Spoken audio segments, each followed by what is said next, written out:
Hey, this is Jay Pursoon with Lava Magazine. I'm flanked by a couple of Xterra World Champions on my right. I don't think this guy needs any introduction, but we've got one of his bikes back here that he made some history with. It's Ned Overend. It's an old one. And on my left, we've got Mel McQuaid out of Canada. We're here in Morgan Hill, California for the Specialized Triathlon Team Camp. Just wanted to talk to you both a little bit about Specialized investment with regard to mountain biking and also with regard to Xterra. I wanted to ask you, Mel, how much interaction have you had with Ned in terms of whether it's product selection, tire selection? The 2.9er is a big deal right now. How much do you talk to this guy, and how much do you guys have an interaction with regard to products? Well, over the years we obviously run into each other, and we've talked about different things like tires and 2.9ers. The 2.9 is a big deal right now. Obviously, it's got a lot of momentum in the U.S. We've gotten a lot of not only good results but also good reviews on our latest 2.9 Epic, our 4-inch bike, and also on the 2.9er hardtail. And to me, one thing that makes the 2.9er so competitive now is the fact that the wheels and tires are getting lighter. It used to be on the old ones, there was benefits of them rolling over rough terrain more easily and having more momentum on fast downhills and rolling terrain. But now that the wheels and tires are light, they climb faster. So that was the key. So. Well, and I think that I had more opportunity to actually see Ned at events like Sea Otter that I would go to every year, and that was sort of my connection still to the mountain bike side of the brand, even though really now I'm on the triathlon side, and Ned is going back to his cycling roots rather than really focusing on his triathlon career. Yeah. So, but that being said, everything that all the knowledge that Ned has from his triathlon background has trickled down through the company, and when we ask questions, sometimes they're answered. I don't have to call Ned to get the answer to something because he's already told somebody what the deal is. So, but certainly this 29er issue has been a big question for me, and I find that where I live in British Columbia, my era is a better bike. A 26-inch wheel bike is a lot better when it's really tight, technical, sketchy, twisty sort of terrain.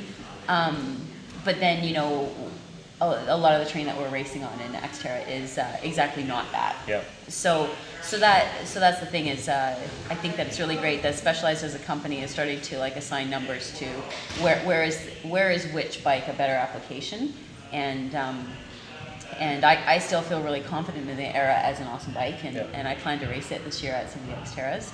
But sometimes that's just not the right bike. Just as a hardtail bike is really an outdated, completely ridiculous piece of equipment most of the time.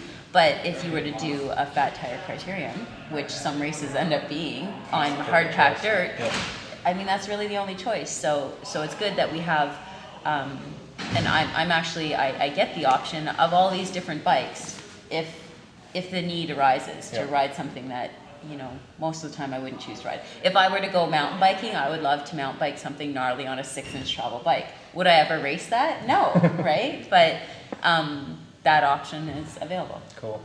We're starting to see you out a little bit more of the 7.3 circuit. You had great results at Lake Stevens last year, and had a good showing in Clearwater. You'll be at Oceanside this coming weekend. What's your you're obviously riding the Shiv quite a bit as well. Starting to really enjoy and kind of find yourself on the road side a little bit more. Yeah, I think for me it's more pushing the boundaries of my own expectations and that of other people. And I think that as much as I really enjoy Xterra, and I think it's one of the coolest disciplines of triathlon you could possibly participate in. For me as an athlete, it's important to be seen as a triathlete. I want to make sure that when I'm finished with the sport, I was a triathlete, not a mountain biker who could swim and run. Yeah. And there's a very deep talent pool in 70.3, which also pushes my limits in all three disciplines, which sometimes, if an Xterra course really suits me, there isn't that depth of field, so I'm not always going quite as hard as every 70.3 is just a dogfight. Right.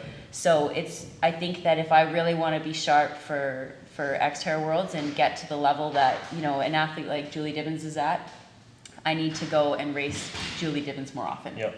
And she won't come to me in Xterra, so I have to go to her in 70.3, which good sense. I think is great. Cool. Do you think you'll be getting out to some events? Obviously, you'll be at Sea Otter. Yeah, yeah, Sea Otter for sure, and probably some. Oh, I'll make it out to a few triathlons, depending on how it works in America. Cool. Not racing, but just to observe, because we're so well represented these days. Yep. And I agree. I think it's admirable that you're going after the 70.3, because I totally get what you're saying. You know, you want to challenge yourself as an athlete, and you've got a lot of talent, and I think the 70.3 is very competitive. Yeah, obviously. So and I'm definitely, exciting to I'm not watch. sure that Ironman, when you come from a short track mountain biking background, Ironman might be pushing it a little bit. Different, but you know, it might be the next step. No, no way.